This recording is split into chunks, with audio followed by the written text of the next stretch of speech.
Samantha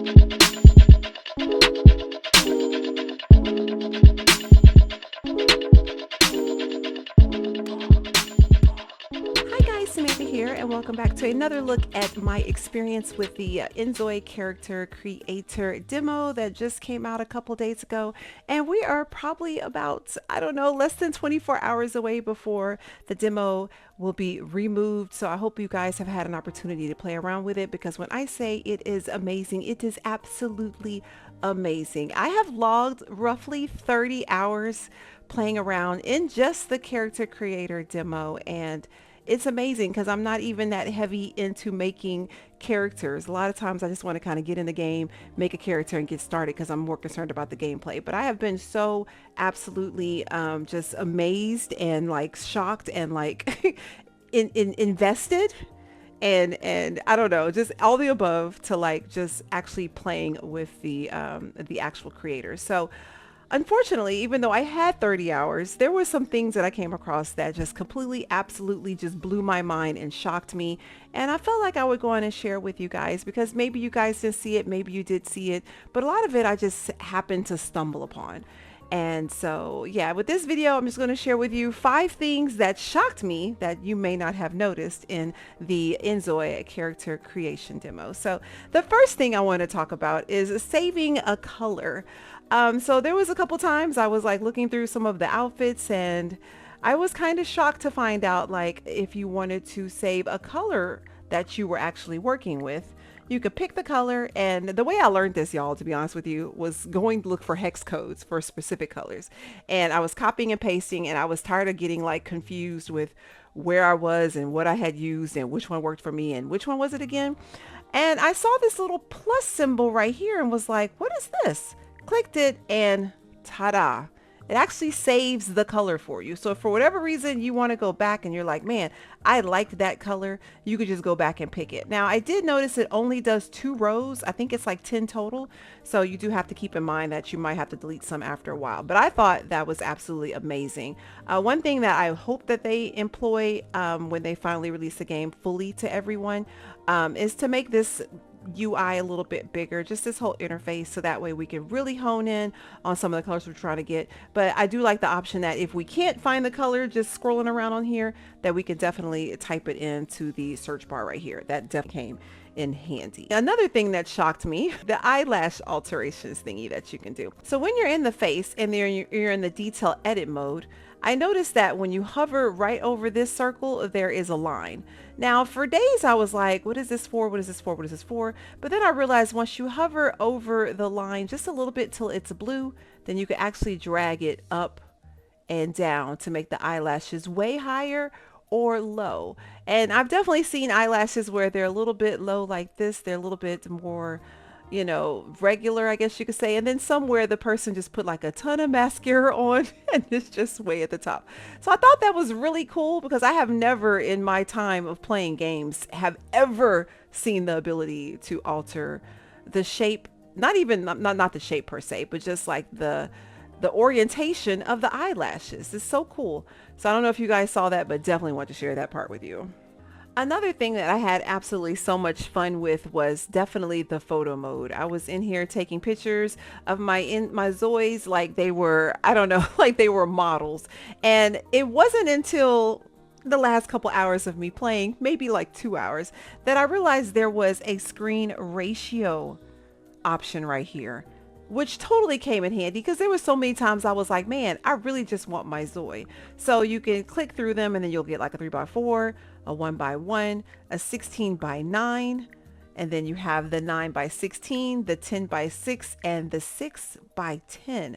And all I could think was, when we get the ability to like record ourselves, or like record our facial and movements, and you wanted to make like, I don't know, a reel or a YouTube short, or I don't know, something funny to send to your friends, these would come in handy, because the orientation will already be where you need it to be. And you can make it like this is a whole FaceTime, like, girl, what you doing? All you gotta do is just click the video and then go from there. So I thought that was really cool. Again, I didn't even see it until like an hour or 2 ago of me playing, and I was just shocked, because where has this been all my life? Anyway, so I thought that was pretty cool. So yeah, something definitely to play around with just to give you some more options for orientations for your pictures.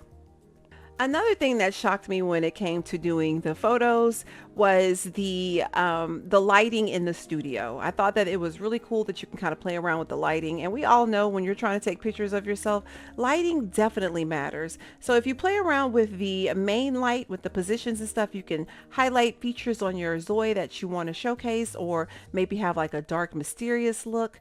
And then you could also do the same thing with the Y and the X. What I thought was really cool though is if you're in a scene like this and you want to kind of simulate like light coming from, in this case I really don't know, but like back here there's like pink and purple and orange, but if you want to simulate like light from the surrounding light on your ZOI space, you could play around with this and then have it where your ZOI is kind of lit up in a certain way, like the lighting from the surrounding signs.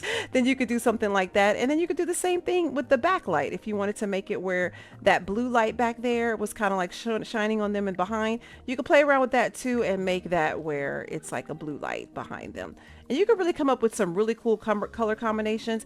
And I was kind of shocked to see like the detail in the reflections on like the buttons. Like if I do like a lighter color, like let's see, like you could kind of see it there, like the pink is like reflecting on the buttons and stuff, and it's reflecting on her face. And I just thought that was really pretty that you can kind of like make your own lighting and have like your own scene set with just this, even if you had it just on the regular smegular background like this. Look, you can see the pink back here. Looks like there's pink light flooding from behind, but then in the front you might want to do like a lighter. And then yeah, look how much of a difference that makes. And then you could really accentuate some of the features of your ZOI. And the last thing that absolutely floored me, that I was just like game changer, probably my most favorite thing from this experience playing around with the demo, was the textures. You can put textures on almost anything. The main thing that completely shocked me was the fact that you could put textures on nails. You can click this right here, go to my texture, and I found this really pretty glittery iridescent print online, and I was able to put it on my ZOI. And the crazy thing is, it looks beautiful right now, but if you add a little gloss to it, it definitely looks like it is a nail. You can see the reflection of the light.